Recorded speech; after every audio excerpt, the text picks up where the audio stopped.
Assalamualaikum warahmatullahi taala wabarakatuh. Bismillah wassalatu wassalamu ala Rasulillah wa ala alihi wa ashabihi wa mawalah. Qala Allah Ta'ala fi kitabihil karim, a'udzu billahi minasyaitonir rajim. Bismillahirrahmanirrahim. Inna awwala baitin wudi'a lin-nasi lalladzi bi Bakkatan mubarakan wa hudan lil alamin. Sesungguhnya rumah pertama yang aku bangun bagi manusia untuk beribadah di dalamnya adalah Bakkah, yaitu Makkah. Saudaraku kaum muslimin dan muslimat pemirsa dimanapun berada, dari tanah haram saya ingin mengajak kepada kita, semoga kita diberikan oleh Allah dengan doa yang paling agung, paling mulia. Saya mendoakan semoga Allah memberikan kemudahan-kemudahan kepada kita untuk dapat berziarah ke tempat yang mulia yang Allah gambarkan sebagai rumah ibadah pertama yang Allah bangunkan untuk manusia dapat beribadah di dalamnya, yaitu Masjidil Haram. Masjid ini memiliki kemuliaan yang tidak dapat digambarkan lagi, sampai-sampai kata Nabi mengumpamakan dengan 10.000 hingga 100.000 kebaikan dilipat gandakan bagi orang-orang yang beribadah di dalamnya.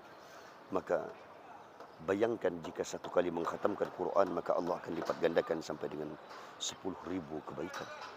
Bahkan bisa lebih daripada itu. Bisa jadi satu kali rakaat solat kita dilipat gandakan sampai dengan 10.000 rakaat di tempat yang lain. Dan Allah mengabarkan solat di tempat ini sebaik-baiknya tempat untuk beribadah, dan sebaik-baiknya amal yang akan dilipat gandakan adalah di Baitullahil Haram, yang kemudian diikuti dengan keagungan Masjid Nabawi, yaitu Madinatul Nabi, kemudian diikuti oleh Al-Aqsa Palestina. Masjidil Haram adalah tempat yang kedua yang dijadikan Allah sebagai kiblat oleh Rasulullah SAW di masa hidup beliau.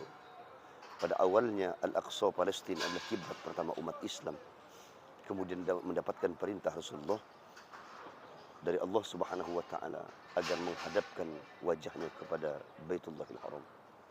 Sebagaimana Allah mengabarkan dalam Al-Qur'an, qad nara taqalluba wajhika fis sama falanuwalliyannaka qiblatan tardaha. Kami tahu, kata Allah, betapa hatimu ya Muhammad ingin sekali menghadapkan wajahmu ke Ka'bah untuk beribadah.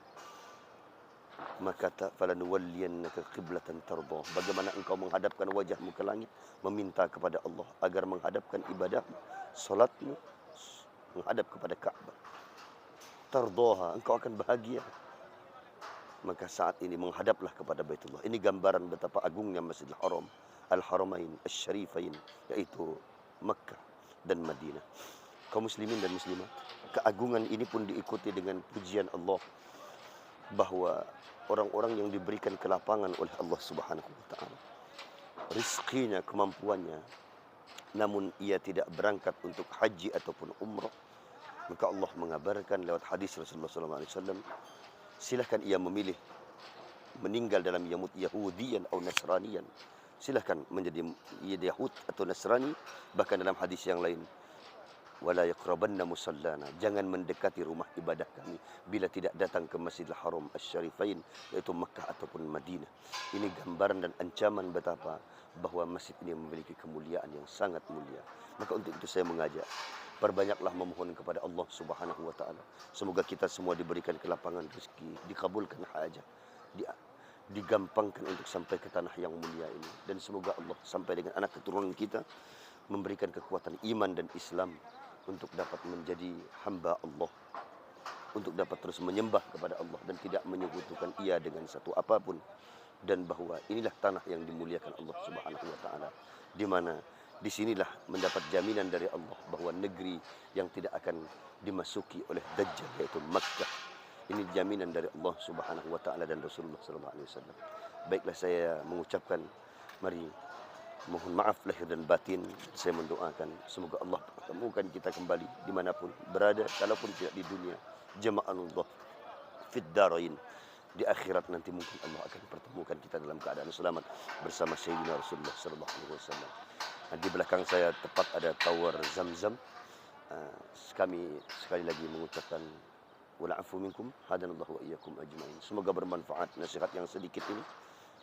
Dan saya mendoakan Allah yubarik fik, barakallahu fi umrik, mata'anallahu tula hayatikum wa yaj'alallahu fi umurikum yusra. Amin ya rabbal alamin. Bi barakati la ilaha illallah Muhammad Rasulullah. Assalamualaikum warahmatullahi wabarakatuh.